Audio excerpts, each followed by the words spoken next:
Oh, the only difference between crack cocaine and cocaine is sodium bicarbonate and water and heat, literally. That's it? That's it. And those things are pretty much free if you go to like a science store. This is free.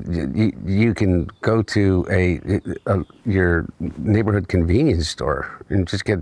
Anyway, I don't want to tell people how to make crack cocaine, but it literally is a mayonnaise jar, cocaine, and baking soda. How different is the experience? It's vastly, vastly different. And like for real, I feel really reluctant to kind of have some euphoric discussion. I know you're not asking me to do that, but have some euphoric discussion about crack cocaine. I think this might be kind of the opposite here. Okay, no, it's the exact opposite. I'm saying I don't want to have the experience of some euphoric recall.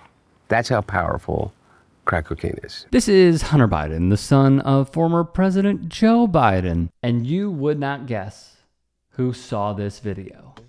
Have you seen the memes about you? Man, yes, I seen it. Yes, I seen it. It's Malice every interview. Yeah.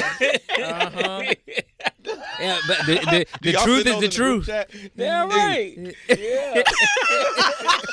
Freaking one half of Clipse.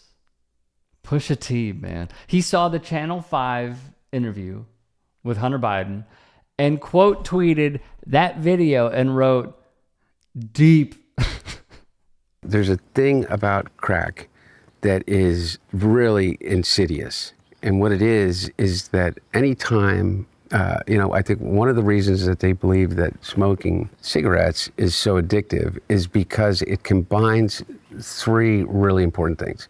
It's habit forming, there's an oral fixation, and there is a ritual combined with it. And so the idea of hand to mouth is a habit and a fixation that we learn very early, even as children.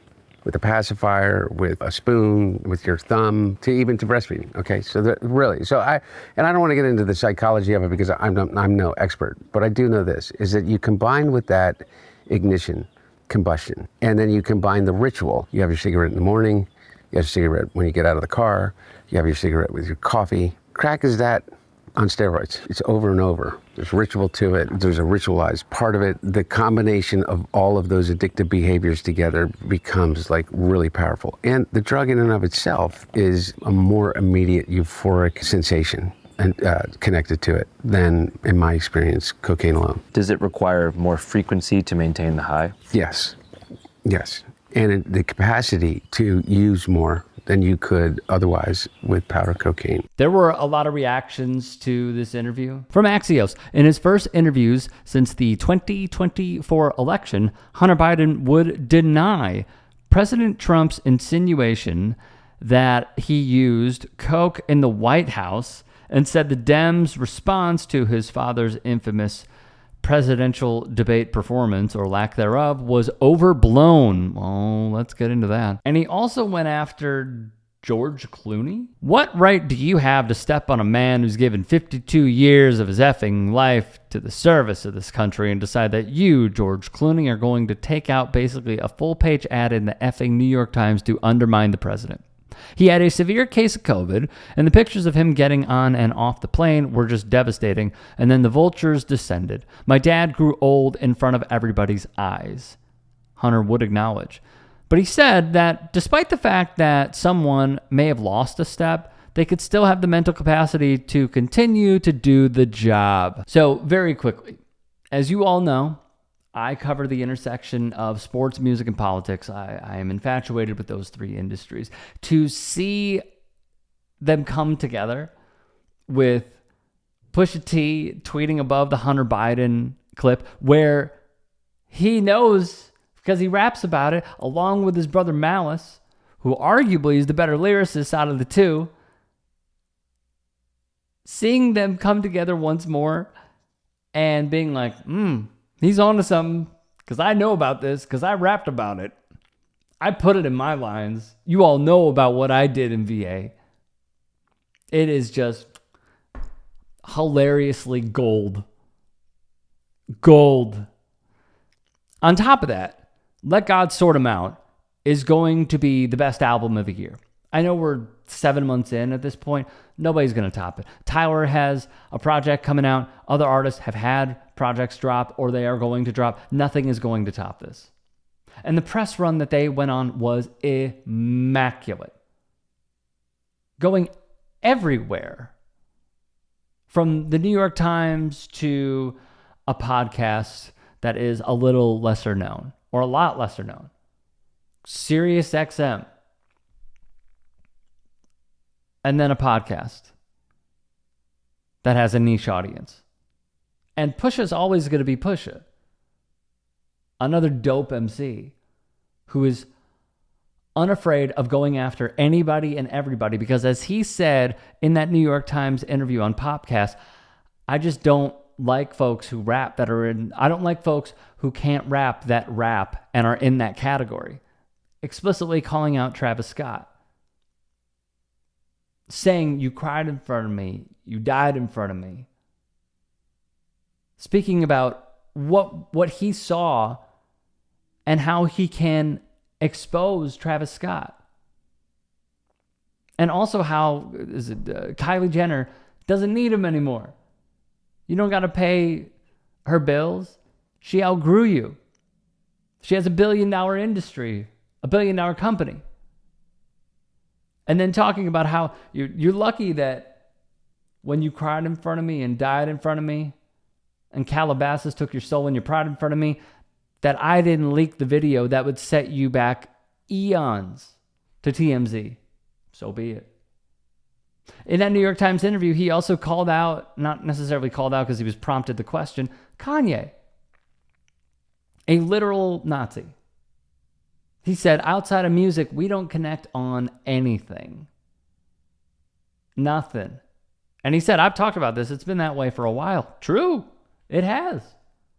And the funniest part about all of this, with a press run that needs to be studied, from the podcast and the interviews to Louis Vuitton runway show to listening parties, is, and they did one with Ebro, of course, which was really good, was Malice being there and him presenting himself, and we're misinterpreting, I truly do believe, but his body language giving off like, man, I love the music, but why am I here? Talking about how he loves the money and that's the Jekyll in me. But then sitting through all those interviews, he's just like, oh, bro. I took a break. I come back after 15 years. I kill. And this is what I got to do to promote it. His projects have always been good. Hell Hath No Fury, incredible.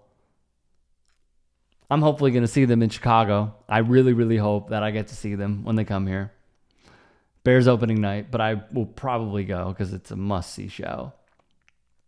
But that whole intersectionality of music and politics merging over Hunter Biden talking about how he cooked crack is just phenomenal stuff.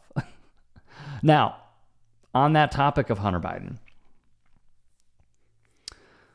Oh, and lastly, the reason that so many hip-hop fans love this album is because it was so desperately needed.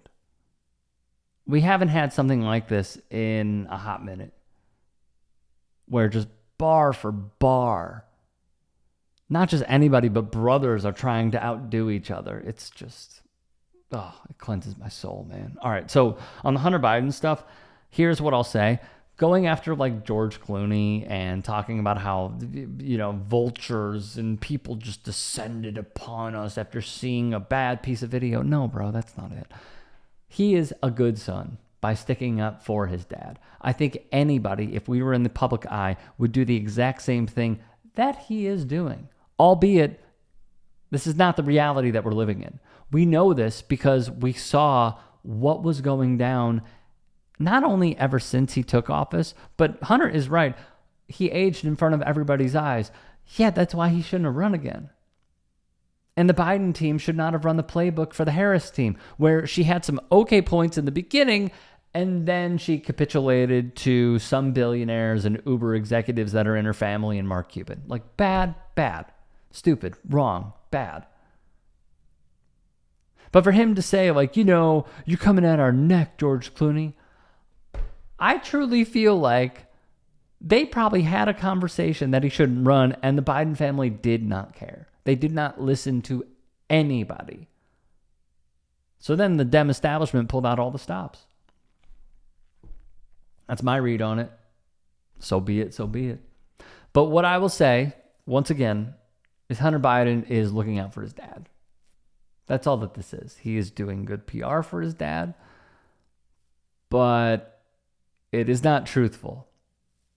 His love is, but the description of the events that transpired,